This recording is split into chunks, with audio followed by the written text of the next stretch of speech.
Blast blast blast பண்ணிட்டார். அவருக்கு ஒரு பெரிய தேங்க்ஸ். இந்த படத்தை வந்து காப்பாற்றினதில் முக்கியமான ஒரு பங்கு வந்து ஜிவி பிரகாஷுக்கு இருக்குது. வணக்கம். இன்றைக்கி நம்ம வந்து யூத் படத்தோட ரிவ்யூ தான் பார்க்க போகிறோம். இன்றைக்கி தான் பார்த்தேன் படம். இது வந்து ரொம்பவே லேட்டாக பார்த்துட்டேன் இந்த படத்தை. ஏன்டா லேட்டாக பார்த்தோன்னு தான் இருந்துச்சு. இது உடனே வந்து பண்ணியிருக்கணும் இந்த படத்தை. ஏன்னா நிறைய பேர் ரிவ்யூ பண்ணிட்டாங்க. இருந்தாலும் என்னோட கடமைக்கு நான் இந்த படத்தோட ரிவ்யூ நான் பண்ணுறேன் இன்றைக்கி. நிறைய சின்ன சின்ன மிஸ்டேக்ஸ் இருக்குது. ஆனால் இருந்தாலும் அது வந்து கண்ணுக்கு தெரியாமல் அந்த ஸ்க்ரீன் ப்ளே அவ்வளோ நல்லா பண்ணியிருக்காங்க. கென்னு வந்து ஒரு ஃபஸ்ட்டு படம் எடுத்த மாதிரியே இல்லை. ஏன்னா ஃபஸ்ட்டு படம் வந்து எடுக்கிறவங்க நிறைய பேர் அதில் ஜெயிச்சிருக்காங்க. ஆனால் நிறைய பேர் வந்து தோற்றும் போயிருக்காங்க. இவ்வளோ தெளிவான ஒரு டைரக்ஷனு ரொம்பவே கஷ்டம் பண்ணுறது.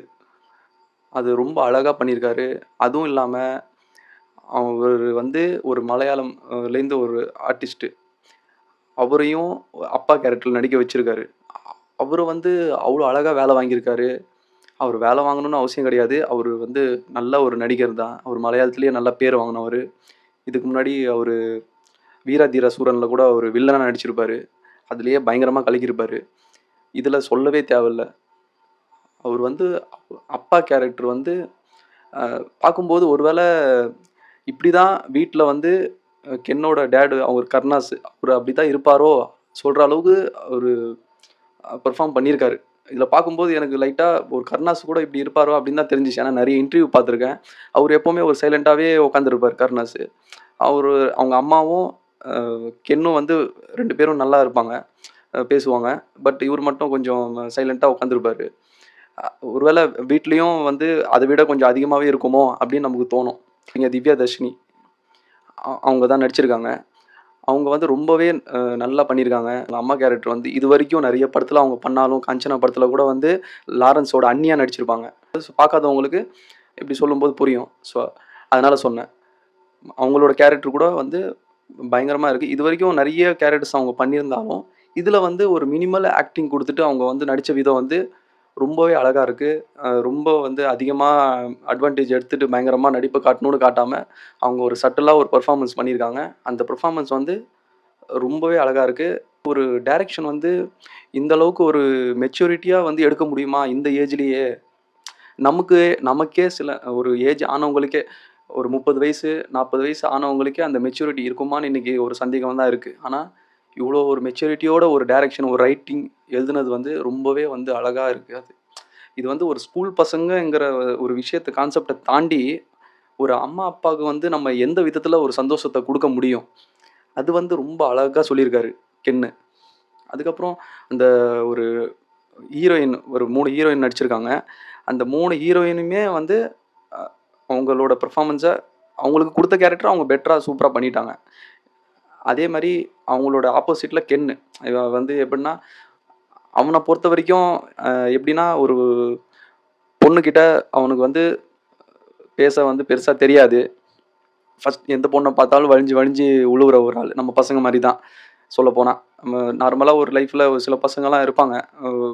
பொண்ணுக்கிட்ட நம்ம எப்படா இந்த பொண்ணு நம்மக்கிட்ட பேசும் அப்படின்னு சொல்லிட்டு ஏங்குறவங்க நிறைய பேர் இருப்பாங்க. ஸோ அந்த மாதிரி ஆளுங்கிட்ட ஒரு பொண்ணு வந்து சும்மா பேசினாலே லவ் தான் அப்படின்னு சொல்லிட்டு நினைக்கிற ஒரு பசங்க மாதிரி தான் கென்னும் அதில் வந்து பெர்ஃபார்ம் பண்ணியிருக்காரு. பட் அவருக்கே வந்து கடைசியில் ஒரு தெளிவு வருது. இப்படி தான் நம்ம பண்ணக்கூடாது. நம்ம வீட்டில் இருக்கிறவங்க அம்மா அப்பா தான் பாதிக்கப்படுறாங்க. நம்ம வந்து படிக்க வந்திருக்கோம். படிக்க வந்தால் நம்ம வந்து படிக்கிற வேலையை பார்த்தா படிக்கிறது மட்டுமே பார்த்தா நம்ம வீட்டில் வந்து நம்ம அம்மா அப்பாவை சந்தோஷப்படுத்த முடியும். ஆனால் அதை பார்க்காம நம்ம பொண்ணு பின்னாடி போனால் நம்மளோட அப்பா அம்மாவுக்கும் கஷ்டம், நமக்கும் கஷ்டம்.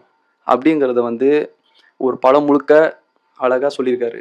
எண்டில் வந்து அந்த முடிகிற ஒரு விஷயம் அவங்க அப்பா வந்து கடைசியில் பண்ணுற ஒரு கடைசியில் என்னடா இது சென்டிமெண்ட்டாக போய் முடியுது ஒரு ஃபெயிலியரோடு தான் முடியும். அந்த பொண்ணு வந்து சொல்லும் ஃபஸ்ட்டு நீ வந்து பாஸ் பண்ணிவிட்டு வா, நான் அப்போ வந்து உன்னோட லவ்வை அக்செப்ட் பண்ணுறேன் அப்படின்னு சொல்லிட்டு சொல்லும்.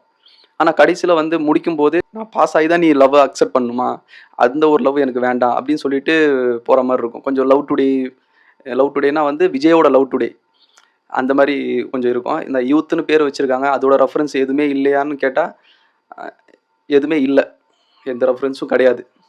சிம்பு சிம்புவோட ரெஃபரன்ஸ் நெறையா இருக்கு. தனுஷோட ரெஃபரன்ஸ் நெறையா இருக்கு. அதே மாரி கொஞ்சம் பழைய சாங்ஸ்லாம் கொஞ்சம் ஒரு சாங் யூஸ் பண்ணியிருக்காங்க. அந்த பாட்டு வந்து பார்த்தீங்கன்னா, அது ரொம்ப ஒரு சீன்ல வரும். ஓல்டு சாங், ரெட்ரோ சாங் மாரி தான். அது டிவில ப்ளே ஆகும். அது சப்போஸ் அதுலேருந்து அப்படியே கட் பண்ணி பார்த்தா, இன்னொரு இடத்துலயும் ப்ளே ஆகும். அது மேட்ச் ஆகும். நல்லாருக்கும். அது அழகா இருக்கும். சினிமாட்டோகிராஃபி வந்து ரொம்ப அழகாவே இருக்கு. எந்தெந்த லெவல்ல எப்டி எப்டிலாம் லைட்டிங் வந்து கரெக்ட்டா வைக்கணுமோ, நம்ம கண்ணுக்கு வந்து டிஸ்ட்ராக்ஷன் எதுவுமே இல்ல படத்துல. ஏன்னா, என்னடா நடுவுல கொஞ்சம் வெளிச்சம் கம்மியா இருக்கு, நடுவுல அந்த மாரி இருக்கு, லைட்டிங் தப்பா இருக்கு. அந்த மாரி எந்த ஒரு இதுவும் கிடையாது. ஒரு நீட்டான படத்த ரொம்ப அழகா தனுஷ் கூட வந்து அசிஸ்டன்ட் டைரக்டரா வந்து கொஞ்ச நாள் இருந்திருக்காரு கென்னு. ரொம்ப நாள் இருந்திருக்காரு அப்டிலாம் சொன்னாங்க.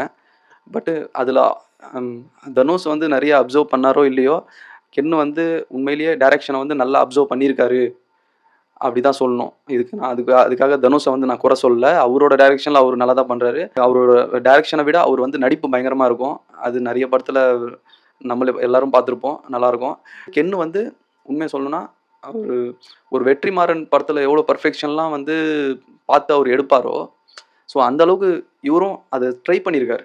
அவ்ளோ டீட்டெயிலிங் வந்து பண்ணியிருக்காரு. ஒரு இந்த ஏஜ்ல நம்மளோட அதிகமுள்ள ஏஜ வந்து அந்த எக்ஸ்பீரியன்ஸ உள்வாங்கி நம்ம திரைக்கு கொண்டு வர்றது வந்து சாதாரண விஷயம் கிடையவே கிடையாது.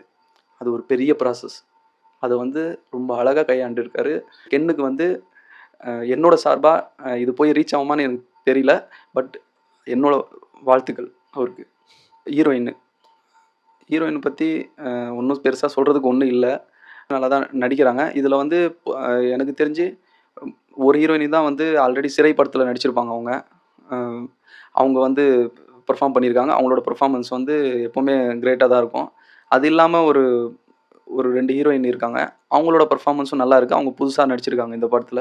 அதே மாரி கென்னோட ஃப்ரெண்டா நடிச்ச கேரக்டர்ஸ் எல்லா கேரக்டர்ஸும் யாரோட மைண்ட விட்டும் போவே போவாது. ஏன்னா, எல்லா ஸ்கூல் படிக்கிறவங்க கேங்லயும் அந்த மாரி பசங்க கண்டிப்பா இருந்திருப்பாங்க.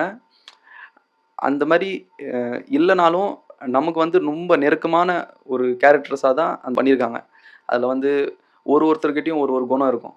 ஆனா, அந்த எல்லா குணமும் வந்து தான் ஃப்ரெண்ட் வந்து நல்லா இருக்கணும் அப்படின்னு நெனைக்கிற ஒரு கேரக்டர்ஸா தான் வந்து எழுதியிருக்காரு கென்னு. அது ரொம்ப அழகா கையாண்டுருக்காரு. அதுக்கு வந்து ஒரு பெரிய வாழ்த்துக்கள். அதுக்கப்புறம் படம் முடிஞ்சு வெளிய வரும்போது டக்குனு லவ் ஃபெயிலியர்ன்னு கென்னுக்கு என்னடா இது சேராம போறாங்களே! அப்படின்னு ஒரு சின்னதா ஒரு வருத்தம் இருந்துச்சு. ஆனா, அவங்க அப்பா, அம்மா கூட அந்த டைம வந்து அழகா ஆக்குனது, அது அத விட பெருசோ இது அப்படின்னு தோண வச்சுருச்சு. அந்த விதத்துல அந்த ஒரு விஷயம் தான் இந்த படத்த வந்து ஜெயிக்க வச்சதுக்கு காரணமே அந்த விஷயம் தான். அப்பாவோட குணம் எந்த மாரியோ, அதே மாரி தான் அதுவும் புள்ளைக்கு ஏதோ ஒரு வகையில அது வந்து சேரும். அது மூலியமா தான் ஒரு அப்பா வந்து சொல்லுவாரு, "அவன் என்னோட புள்ள ஆச்சே, அப்படிதானே இருக்கும்." அப்படின்னு சொல்ற மாரி ஒரு கடைசியில முடியுது.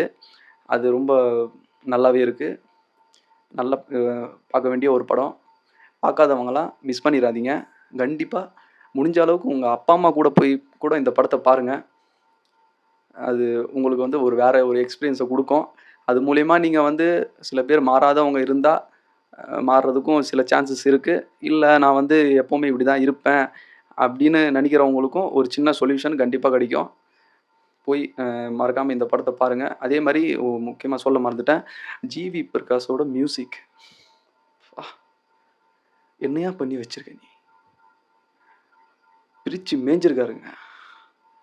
இந்த அவர் வந்து லாஸ்ட்டா போட்ட எந்த படத்துக்கும் இந்த அளவுக்கு ஒரு மியூசிக் லாஸ்ட்டா வந்து இட்லி கடை அந்த படத்துக்கு கூட மியூசிக் இருந்துச்சு தான். ஆனா இந்த அளவுக்கு வந்து அவரு பண்ணல.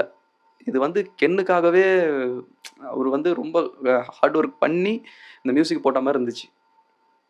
அது என்னைக்குமே வந்து கென்னு வந்து மறந்துறக்கூடாது. அது ஏன்னா சில பேர் வந்து நன்றிய வந்து மறந்துட்டு, அதுக்கப்புறம் தன்னால தான் வளர்ந்தேன், அப்படிதான் வளர்ந்தேன், இப்படி தான் வளர்ந்தேன்னு சொல்லிட்டு அவங்கவங்க அ அவங்க சுயநலத்துக்கு ஒண்ணு ஒண்ணு சொல்லிப்பாங்க. ஸோ அதே மாரி கென்னு வந்து ஆயிடக்கூடாது.